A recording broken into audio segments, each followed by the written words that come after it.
ಸ್ನೇಹಿತರೆ ಎಲ್ಲರಿಗೂ ನಮಸ್ಕಾರ. ನೋಡಿ ಸ್ನೇಹಿತರೆ, ನಮ್ಮ ಒಂದು ಕರ್ನಾಟಕ ಅದ ನಂತರ ಭಾರತದಲ್ಲಿ 1097 ಪೋಸ್ಟ್ಗೆ ಅರ್ಜಿಯನ್ನ ಕರೆದಿದ್ದಾರೆ. ಅಗ್ನಿಶಾಮಕ ಹುದ್ದೆಗಳು, ಅದ ನಂತರ ಅಗ್ನಿಶಾಮಕ ಡ್ರೈವರ್ ಹುದ್ದೆಗಳು, ಅದ ನಂತರ ಚಾರ್ಸ್ಮ್ಯಾನ್ ಹುದ್ದೆಗಳು ಮತ್ತು ಸ್ಟಾಫ್ ನರ್ಸ್ ಹುದ್ದೆಗಳು, ಅದೇ ರೀತಿಯಾಗಿ ಅಧೀಕ್ಷಕರ ಹುದ್ದೆಗಳು, ಅದ ನಂತರ ಇನ್ನು ಹಲವಾರು ಪೋಸ್ಟ್ಗೆ ಅರ್ಜಿಯನ್ನ ಕರೆದಿದ್ದಾರೆ. ಇದಕ್ಕೆ ಮಹಿಳೆಯರಾಗಬಹುದು, ಪುರುಷರಾಗಬಹುದು, ಇಬ್ರು ಅರ್ಜಿಯನ್ನ ಸಲ್ಲಿಸಬಹುದು. ಕರ್ನಾಟಕದವರಾಗಬಹುದು, ಕರ್ನಾಟಕದ ಯಾವುದೇ ಒಂದು ಮೂಲೆಯಲ್ಲಿದ್ದಂತ ವಿದ್ಯಾರ್ಥಿಗಳು ಅಪ್ಲೈ ಮಾಡಿ. ಅದ ನಂತರ ಅಖಿಲ ಭಾರತದಲ್ಲೇ ನಿಮಗೆ ಕೆಲಸ ಇರತ್ತ. ನೋಡಿ, ಟೋಟಲ್ ಆಗಿ ಆಗಲೇ ತಿಳಿಸ್ಕೊಟ್ಟಿರುವಂತೆ 1097ಕ್ಕಿಂತ ಅಧಿಕ ಪೋಸ್ಟಿಗೆ ಅರ್ಜಿಯನ್ನ ಕರೆದಿದ್ದಾರೆ ಆಲ್ ಇಂಡಿಯಾದಲ್ಲಿ. ಇದ್ರ ಬಗ್ಗೆನೇ ಮಾತಾಡ್ತಾ ಇರೋದು ಈ ಒಂದು ವಿಡಿಯೋದಲ್ಲಿ. 10ನೇ ಪಾಸ್ ಆದವ್ರಿಗೆ, ಸೆಕೆಂಡ್ PUC ಪಾಸ್ ಆದವ್ರಿಗೆ, ಅದ್ರ ನಂತರ ITI ಕಂಪ್ಲೀಟ್ ಮಾಡಿದವ್ರಿಗೆ, ಕೊನೆಯಲ್ಲಿ ಡಿಪ್ಲೊಮಾ ಪಾಸ್ ಆದಂತ ವಿದ್ಯಾರ್ಥಿಗಳಿಗೆ ಮತ್ತು ಡಿಗ್ರಿ ಕಂಪ್ಲೀಟ್ ಮಾಡಿದಂತ ವಿದ್ಯಾರ್ಥಿಗಳಿಗೆ ಅವಕಾಶ ಇರತ್ತೆ. ಇದ್ರ ಬಗ್ಗೆನೇ ತಿಳಿಸ್ಕೊಡ್ತಾನೆ A to Z ವರೆಗೆ. ವಿಡಿಯೋ ಕೊನೆತನಕ ನೋಡಿ. ತುಂಬಾ ಚೆನ್ನಾಗಿ ಕೇಳುವಂತ ಪ್ರಶ್ನೆ, ಸರ್ ಅಗ್ನಿಶಾಮಕ ಯಾವಾಗ ಕರೀತಾರೆ ಅಂತೇಳಿ. ನಮ್ಮ ಒಂದು ಕರ್ನಾಟಕ ರಾಜ್ಯದಲ್ಲಿ ಅಗ್ನಿಶಾಮಕ ಪೋಸ್ಟ್ ಸುಮಾರು 5 ರಿಂದ 6 ವರ್ಷ ಆಯ್ತು, ನೇಮಕಾತಿನೇ ಆಗಿಲ್ಲ. ಹೌದು ಸ್ನೇಹಿತರೆ, ಯಾವುದೇ ಒಂದು ಸರ್ಕಾರ ಬರಲಿ ನೇಮಕಾತಿನೇ ಮಾಡ್ಕೋದಿಲ್ಲ. ಅವ್ರಿಗೆ ಅವಾಗ ಉಪಯೋಗ ಇರತ್ತಲ್ಲ ಅವಾಗ ಮಾತ್ರ ನಮಗೆ ಅರ್ಜಿಯನ್ನ ಕರೀತಾರೆ. ಅರ್ಜಿ ಶುಲ್ಕ ಜಾಸ್ತಿ ಮಾಡಿ ಅರ್ಜಿ ಕರೀತಾರೆ. ಮತ್ತೆ 100 ರೂಪಾಯಿ, 200 ರೂಪಾಯಿ, 500 ರೂಪಾಯಿ ಈ ರೀತಿ ಜಾಸ್ತಿ ಮಾಡ್ತಾರೆ. ಇದರಿಂದ ಹಣ ಕೂಡ ಲೂಟಿ ಮಾಡ್ತಾರೆ. ನೋಡಿ, ಇದು ಒಂದು ಕಡೆ ಸೈಡ್ ಕಡೆ ಇಡಿ. ನಮ್ಮ ಒಂದು ಕರ್ನಾಟಕ ರಾಜ್ಯದ ಬಗ್ಗೆ ಮಾತಾಡಕ್ ಹೋದ್ರೆ ತುಂಬಾನೇ ಇತಿಹಾಸ ಬರತ್ತೆ. ಈಗ ಪ್ರತಿಯೊಬ್ರು ಕೂಡ ಕೇಂದ್ರ ಸರ್ಕಾರ ಕಡೆ ಗಮನ ಕೊಡ್ಬೇಕಾಗತ್ತೆ. ಈಗಾಗಲೇ ನಾನು ಇನ್ಸ್ಟಾಗ್ರಾಮ್ದಲ್ಲಿ ಮತ್ತು ಯೂಟ್ಯೂಬ್ನಲ್ಲಿ ವಿಡಿಯೋ ಕೂಡ ಹಾಕಿದ್ದೇನೆ ಲಂಚದ ಬಗ್ಗೆ. ಅದನ್ನ ಯಾರು ನೋಡಿಲ್ಲ ದಯವಿಟ್ಟು ನೋಡ್ಕೊಳ್ಳಿ. ನೋಡಿ, ಆದಷ್ಟು ಸೆಂಟ್ರಲ್ ಗೌರ್ಮೆಂಟ್ ಕಡೆ ಗಮನ ಕೊಡಿ. ಏನಾದ್ರೂ ನಿಮ್ ಜಾಬ್ ಆಗ್ಬೇಕಂದ್ರೆ ಸೆಂಟ್ರಲ್ ಗೌರ್ಮೆಂಟ್ ದಲ್ಲೇ ಲಂಚ ಇಲ್ಲದೆ ಆಗುವಂತ ಸಾಧ್ಯತೆ ಇದೆ. ದಯವಿಟ್ಟು ಸೆಂಟ್ರಲ್ ಗೌರ್ಮೆಂಟ್ ನಿಂದಾನೇ ಎಲ್ಲ ನೇಮಕಾತಿ ಆಗ್ತಾ ಇದೆ. ಎಲ್ಲರೂ ಅಪ್ಲೈ ಮಾಡೋದಕ್ಕೆ ಅವಕಾಶ ಇರತ್ತೆ. ಇನ್ನೊಂದು, ಮಹಿಳೆಯರು ಮತ್ತು ಪುರುಷರು ಅಪ್ಲೈ ಮಾಡಿ. ಇದ್ರ ಬಗ್ಗೆ ತಿಳಿಸ್ಕೊಡ್ತೇನೆ. ವಿಡಿಯೋ ಕೊನೆತನಕ ನೋಡಿ. ಮತ್ತು ಸಣ್ಣ ರಿಕ್ವೆಸ್ಟ್, ಈ ಒಂದು ಚಾನಲ್ ಅನ್ನು ಯಾರು ಸಬ್ಸ್ಕ್ರೈಬ್ ಮಾಡಿಲ್ಲ, ಪ್ರಶಾಂತ್ ಅಕಾಡೆಮಿ ಚಾನಲ್ ಅನ್ನ ಸಬ್ಸ್ಕ್ರೈಬ್ ಮಾಡಿ. ಬನ್ನಿ ಸ್ನೇಹಿತರೆ, ಯಾವುದು ಏನು ಅಂತ ಒಂದೊಂದ ತಿಳಿಸ್ಕೊಡ್ತಾನೆ ನೋಡಿ. ಇದಕ್ಕೆ ಈಗಾಗಲೇ ಅರ್ಜಿಗಳು ಪ್ರಾರಂಭ ಆಗಿರತ್ತೆ. ಅಂದ್ರೆ ಯಾವಾಗಿನಿಂದ ಎಲ್ಲಿ ತನಕ ಅವಕಾಶ ಕೊಟ್ಟಿದ್ದಾರೆ ಅಂದ್ರೆ 5ನೇ ತಾರೀಕು, ಈ ಒಂದು ಜುಲೈ 5ನೇ ತಾರೀಕಿನಿಂದ ನಿಮಗೆ 18/7/2025 ತನಕ ಮಾತ್ರ ಅವಕಾಶ ಇರತ್ತೆ. ಸುಮಾರು ನಿಮಗೆ ತುಂಬಾ ದಿನ ಟೈಮ್ ಇರೋದಿಲ್ಲ, ಬರೀ ನಿಮಗೆ 10 ರಿಂದ 20 ದಿನ ಮಾತ್ರ ಟೈಮ್ ಇರತ್ತೆ. ಈ ಒಂದು ದಿನದೊಳಗಾಗಿ ನೀವು ಅಪ್ಲೈ ಮಾಡಬೇಕು. ಸೆಂಟ್ರಲ್ ಗೌರ್ಮೆಂಟ್ ದಲ್ಲಿ ಏನಾದ್ರು ಅರ್ಜಿ ಕರೆದ್ರೆ ತುಂಬಾ ಟೈಮ್ ತಗೊಳ್ಳೋದಿಲ್ಲ. ಬೇಗ ನೇಮಕಾತಿ ಮಾಡ್ಕೋತಾರೆ, ಬೇಗ ಪರೀಕ್ಷೆ ನಡೆಸ್ತಾರೆ, ಬೇಗ ದೈಹಿಕ ಪರೀಕ್ಷೆ ನಡೆಸ್ತಾರೆ. ಒಂದು ಪೋಸ್ಟ್ ನೇಮಕಾತಿ ಆಗ್ಬೇಕಂದ್ರೆ ಬರೀ ಒಂದು ತಿಂಗಳು ಅಥವಾ 1.5 ತಿಂಗಳಲ್ಲಿ ನೇಮಕಾತಿ ಮುಗಿಸ್ತಾರೆ. ಅಥವಾ ಏನಾದ್ರು ಕಾರಣ ಬರ್ತಂದ್ರೆ, ಅಂದ್ರೆ ಎಲೆಕ್ಷನ್ ಬರ್ತಂದ್ರೆ ಆಗ ಮಾತ್ರ ಮುಂದ್ಗಡೆ ಹೋಗುವಂತ ಸಾಧ್ಯತೆ ಇರತ್ತೆ. ಉಳಿದಂತ ಸಮಯದಲ್ಲಿ 1 ತಿಂಗಳು ಅಥವಾ 1.5 ತಿಂಗಳು ಇಷ್ಟೊಳಗಾಗಿ ನಮಗೆ ಮುಗಿಸ್ತಾರೆ. ನೋಡಿ, ಪ್ರತಿಯೊಬ್ರು ಕೂಡ ಈ ಒಂದು ಎಲ್ಲಾ ಪೋಸ್ಟಿಗೆ ಅಪ್ಲೈ ಮಾಡಿ. ದಿನಾಂಕ 5ನೇ ತಾರೀಕಿನಿಂದ 18ನೇ ತಾರೀಕು ತನಕ ಅವಕಾಶ ಇರತ್ತೆ. ಇದು ಗ್ರೂಪ್ ಬಿ ದಲ್ಲಿ, ಅದ ನಂತರ ಗ್ರೂಪ್ ಸಿ ದಲ್ಲಿ ಖಾಲಿರುವಂತಹ ಪೋಸ್ಟ್ ಆನ್ಲೈನ್ ಅಲ್ಲಿ ಅವಕಾಶ ಇರತ್ತೆ. ಮತ್ತು ಸಂಸ್ಥೆ ಹೆಸರು ನಮ್ಮ ಒಂದು ಇಂಡಿಯನ್ ನ್ಯಾವಿದಲ್ಲಿ ಅರ್ಜಿ ಕರೆದಿದ್ದಾರೆ. ಇದು ಸೆಂಟ್ರಲ್ ಗೌರ್ಮೆಂಟ್ ಆಗಿರತ್ತೆ. ಸಂಪೂರ್ಣವಾಗಿ ನಮ್ಮ ಒಂದು ಇಂಡಿಯನ್ ನ್ಯಾವಿದಲ್ಲಿ ಅವಕಾಶ ಇರತ್ತೆ. ಬನ್ನಿ, ಯಾವುದು ಏನು ಅಂತ ಒಂದೊಂದಾಗಿ ತಿಳಿಸ್ಕೊಡ್ತಾನೆ ನೋಡಿ. ಇಲ್ಲಿ ಪೋಸ್ಟ್ ವೈಸ್ ನಿಮಗೆ ಕೊಟ್ಟಿರುವಂತದ್ದು ಸಂಪೂರ್ಣವಾಗಿ ಪೋಸ್ಟ್ಗೆ ಸಂಬಂಧಪಟ್ಟಂತೆ ಅವ್ರ ಮಾಹಿತಿ ಇರತ್ತೆ. ಇಲ್ಲೊಂದು ಪೋಸ್ಟ್ ಬಗ್ಗೆ, ಇಲ್ಲೊಂದು ಪೋಸ್ಟ್ ಬಗ್ಗೆ, ಇಲ್ಲೊಂದು ಪೋಸ್ಟ್ ಬಗ್ಗೆ, ಇಲ್ಲೊಂದು ಪೋಸ್ಟ್ ಬಗ್ಗೆ, ಇಲ್ಲೊಂದು ಪೋಸ್ಟ್ ಬಗ್ಗೆ, ಈ ರೀತಿಯಾಗಿ ಅವರು ಕಾಲಮ್ ಕೊಟ್ಟು ಬಾಕ್ಸ್ ಅನ್ನ ಮಾಡಿ ಎಲ್ಲೆಲ್ಲಿ ಏನೇನ್ ರೀತಿಯ ಖಾಲಿ ಅದಾವಲ್ಲ ಅದೆಲ್ಲ ಕೊಟ್ಟಿದ್ದಾರೆ. 1, 2, 3, 4 ಅಂತ ಹೇಳಿ. ನಾನು ನಿಮಗೆ ಎಲ್ಲದ್ರ ಬಗ್ಗೆ ಒಂದೊಂದ ಕೊಡ್ತಾ ಹೋದ್ರೆ ಟೈಮ್ ತುಂಬಾ ಆಗತ್ತೆ. ಅಂದ್ರೆ ಅರ್ಧ ತಾಸು ಗಟ್ಲೆ ಆಗತ್ತೆ. ಸುಮಾರು ಅದು 8 ರಿಂದ 9 ಪೇಜ್ ಇದೆ. ಅರ್ಧ ತಾಸು ತಗೋಬಹುದು. ಆದ್ರೆ ನಿಮಗೆ ಶಾರ್ಟ್ ಕಟ್ ಆಗಿ 7 ರಿಂದ 8 ನಿಮಿಷ ಅಥವಾ ಅದಕ್ಕಿಂತ ಜಾಸ್ತಿ ಆದ್ರೆ 8 ನಿಮಿಷ ಒಳಗೆ ಮುಗಿಸ್ತೇನೆ. ವಿಡಿಯೋ ಕೊನೆತನಕ ದೈಹಿಕ ಪರೀಕ್ಷೆ ಬಗ್ಗೆ ಎಲ್ಲ ತಿಳಿಸ್ಕೊಡ್ತಾನೆ. ಇಲ್ಲಿ ನೋಡಿ, ಇದು ನಮ್ಮ ಒಂದು ಭಾರತೀಯ ನೌಕಾಪಡೆಯಲ್ಲಿ ಖಾಲಿ ಇರತ್ತೆ.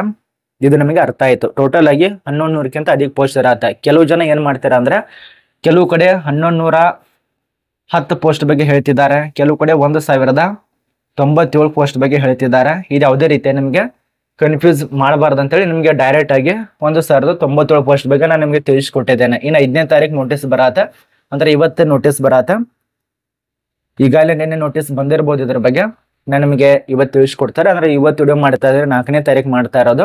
5ನೇ ತಾರೀಕು ನೋಟಿಸ್ ಬರತ್ತೆ. ಇದು ನೋಟಿಸ್ ಬಂದಿರತ್ತೆ. 5ನೇ ತಾರೀಕಿನಿಂದ ಅರ್ಜಿಗಳು ಕೂಡ ಪ್ರಾರಂಭ ಆಗತ್ತೆ. ನೀವು ಅಪ್ಲೈ ಮಾಡಿ, ಯಾರು ಕೂಡ ಟೆನ್ಷನ್ ತಗೋಬೇಡ. ಮತ್ತು ಉದ್ಯೋಗ ಸ್ಥಳ ಅಖಿಲ ಭಾರತ, ಕರ್ನಾಟಕ ಯಾವುದು ಬೇಕಾದರಲ್ಲಿ ಕೆಲಸ ಕೊಡ್ತಾರೆ. ಮತ್ತು ಇಲ್ಲಿ ಖಾಲಿರುವಂತಹ ಪೋಸ್ಟ್ ಹೆಸರು ಒಂದೊಂದಾಗಿ ತಿಳಿಸ್ಕೊಡ್ತಾನೆ, ನೋಟ್ ಮಾಡ್ಕೊಳ್ಳಿ.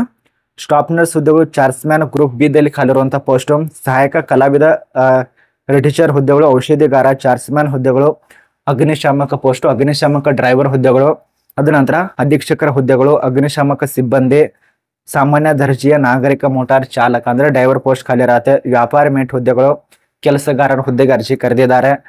ಬಹುಕಾರ್ಯ ಸಿಬ್ಬಂದಿ ಇದರಲ್ಲಿನೇ ಮಾಲೀಕ, ಧೋಬಿ, ಅದ ನಂತರ ಡ್ರೆಸ್, ಅದ ನಂತರ ಸಿಬ್ಬಂದಿ, ಚೌರಿಕ, ಮಾಲಿ, ಈ ರೀತಿಯಾಗಿ ವಿವಿಧ ಒಂದು ಹಲವಾರು ಪೋಸ್ಟ್ ಇರತ್ತೆ. ಎದರಲ್ಲಿ ಅಂದ್ರೆ ಬಹುಕಾರ್ಯ ಸಿಬ್ಬಂದಿದಲ್ಲಿ ಖಾಲಿ ಇರತ್ತೆ. ಸುಮಾರು 4ರಿಂದ 5 ಪ್ರಕಾರ ಇರತ್ತೆ. ಅದು ಕೈಗಾರಿಕೇತರ, ಅದ ನಂತರ ಕೈಗಾರಿಕಾ ಏತರಿಗೆ ಸಂಬಂಧಪಟ್ಟಂತೆ ಕಸ ಹುಡುಗುವವರು, ಚಪ್ಪಲಿ ಒರೆಸುವವರು, ಅದ ನಂತರ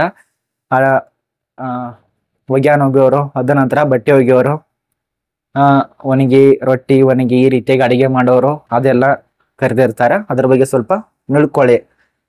ಇನ್ನು ಇದಕ್ಕೆ ಸಂಬಂಧಪಟ್ಟಂತೆ ಏನಿದೆಲ್ಲ ವಿದ್ಯಾರ್ಥಿಗಳಿಗೆ ವಯೋಮಿತಿ ಬಗ್ಗೆ ಸ್ವಲ್ಪ ಗಮನ ಕೊಡ್ಬೇಕಾಗತ್ತೆ. ಅವ್ರು ಕೊಟ್ಟಿರುವಂತ ಮಾಹಿತಿಯಲ್ಲಿ ಎಲ್ಲ ಸೇಮ್ ಆಗಿರತ್ತೆ.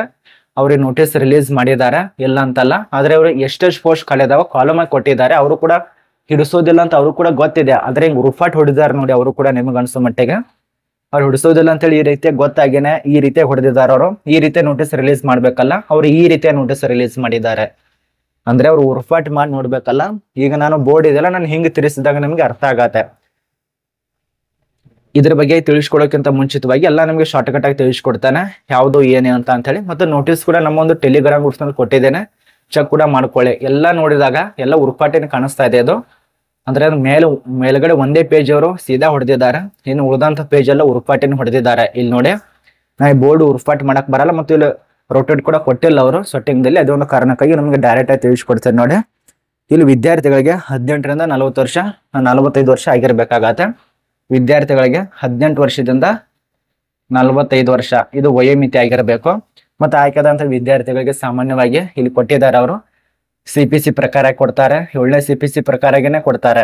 ವೇತನ 35,400ರಿಂದ 1,12,400 ತನಕ ಪ್ರತಿ ತಿಂಗಳು ಸ್ಯಾಲರಿ ಕೊಡ್ತಾರೆ. ಇನ್ನು ಯಾವ ಒಂದು ಪೋಸ್ಟ್ಗೆ ಎಷ್ಟೆಷ್ಟು ವೇತನ ಕೊಡ್ತಾರೆ ಅದು ನಮಗೆ ನೆಕ್ಸ್ಟ್ ವಿಡಿಯೋ ಮಾಡಿ ತಿಳಿಸ್ಕೊಡೋಕ್ಕಿಂತ ಮುಂಚಿತವಾಗಿ ಸರಿ ಟೆಲಿಗ್ರಾಮ್ ಗ್ರೂಪ್ಗೆ ವಿಸಿಟ್ ಮಾಡಿ, ಮತ್ತು ವಾಟ್ಸ್ಆಪ್ ಗ್ರೂಪ್ ಕೂಡ ಕೊಟ್ಟಿದ್ದೇನೆ, ಚೆಕ್ ಮಾಡ್ಕೊಳ್ಳಿ. ಮತ್ತೆ ಯಾವ ಒಂದು ಪೋಸ್ಟ್ ಎಷ್ಟೆಷ್ಟು ಖಾಲಿ ಇದಾವೆ ಅದ್ರ ಬಗ್ಗೆ ಸೆಪರೇಟ್ ಆಗಿ ತಿಳಿಸ್ಕೊಡ್ತೇನೆ ನೋಡಿ. ಮೊದಲನೇದಾಗಿ ಸ್ಟಾಫ್ ನರ್ಸ್ ಹುದ್ದೆಗಳು ಒಂದಿರತ್ತೆ. ಚಾರ್ಸ್ಮ್ಯಾನ್ ಹುದ್ದೆಗಳು 227 ಪೋಸ್ಟ್ಗಳು. ಸಹಾಯಕ ಕಲಾವಿದ ರಿಟರ್ನ್ ಹುದ್ದೆಗಳು 2 ಪೋಸ್ಟ್. ಔಷಧಿಗಾರ ಹುದ್ದೆಗಳು 6 ಪೋಸ್ಟ್ ಇರತ್ತೆ. ಚಾರ್ಸ್ಮ್ಯಾನ್ ಗ್ರೂಪ್ ಸಿ ದಲ್ಲಿ 1 ಪೋಸ್ಟ್.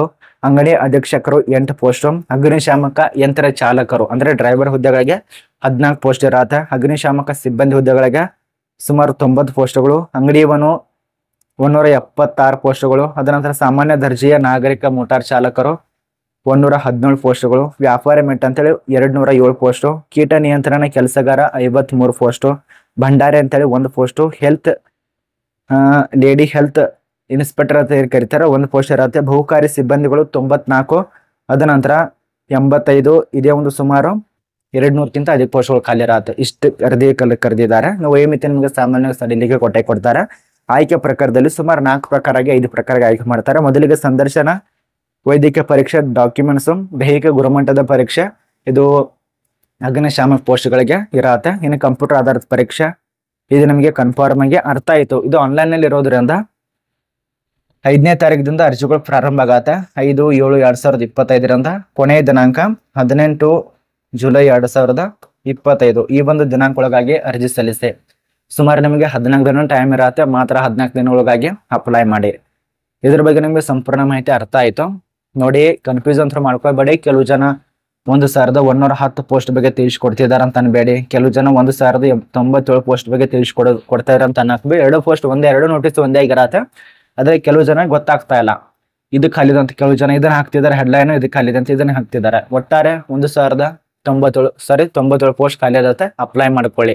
ಅದಕ್ಕಿಂತ ಜಾಸ್ತಿನೇ ಕರಿಬಹುದು ಮುಂದ್ಗಡೆ, ಏನ್ ಹೇಳಕ್ಕಾಗಲ್ಲ. ಮತ್ತೆ ಅವು ಪೋಸ್ಟ್ಗಳನ್ನ ಹೆಚ್ಚಿಗೆ ಮಾಡಬಹುದು, ಇಷ್ಟೇ ಇರೋದಿಲ್ಲ, ಅದಕ್ಕಿಂತ ಜಾಸ್ತಿ ಇರತ್ತೆ. ಒಟ್ಟಾರೆ ಅಪ್ಲೈ ಮಾಡಿ. 5ನೇ ತಾರೀಕಿನಿಂದ ಅರ್ಜಿ ಪ್ರಾರಂಭ ಆಗತ್ತೆ. ಯಾವುದೇ ರೀತಿಯಾಗಿ ಗೋಳಪುರ ಅಂತ ತಿಳಿಸ್ಕೊಟ್ಟಿಲ್ಲ. ಒಂದ್ಸರಿ ನೋಟಿಸ್ ನೋಡಿ. ಅದಾದ್ಮೇಲೆ ನೋಟಿಸ್ ಬಂದ ನಂತರ ಕಮೆಂಟ್ ಬಾಕ್ಸ್ ನಲ್ಲಿ ಕಮೆಂಟ್ ಮಾಡಿ. ಸೆಂಟ್ರಲ್ ಗೌರ್ಮೆಂಟ್ ಕಡೆ ಅರ್ಜಿ ಸಲ್ಲಿಸಿ. ಸ್ಟೇಟ್ ಗೌರ್ಮೆಂಟ್ ದಲ್ಲಿ ಒಂದು ಪೋಸ್ಟ್ ಪಡಿಬೇಕಂದ್ರೆ ಸುಮಾರು 4ರಿಂದ 5 ವರ್ಷ ಬೇಕಾಗತ್ತೆ. ಆ ಒಂದು ಟೈಮ್ ಅನ್ನ ವೇಸ್ಟ್ ಮಾಡಬೇಡಿ. ಸೆಂಟ್ರಲ್ ಗೌರ್ಮೆಂಟ್ ಕಡೆ ಗಮನ ಕೊಡಿ. 1 ವರ್ಷದಲ್ಲೇ ನಿಮಗೆ ಜಾಬ್ ಸಿಗತ್ತೆ. ಅರ್ಥ ಮಾಡ್ಕೊಳ್ಳಿ.